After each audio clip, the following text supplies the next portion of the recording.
Hello friends, welcome to my channel. Today I am going to tell you how to change your mobile number. In Metrobank, please watch this video till the end, and don't skip anything. First of all, you have to open Gmail. What I am writing here, you will simply copy it. Write your name in the name column. In the name field, write your name as you want. Write your old number in here. I am writing a sample, number 12,345. This roll number is just an example.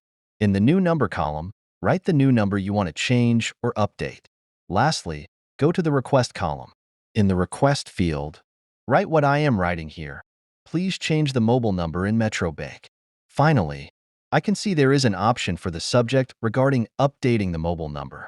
After writing all the columns, ensure your Gmail ID is a valid email ID from the official Metrobank website. Excessive requests will not be accepted, and any other requests are not accepted. Your mobile number can be changed in 10 minutes. So after checking, you can send it after 10 minutes.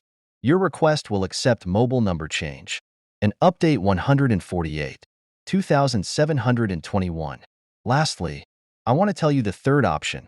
You can call the customer care of your bank, and the process of changing your mobile number can solve all your issues.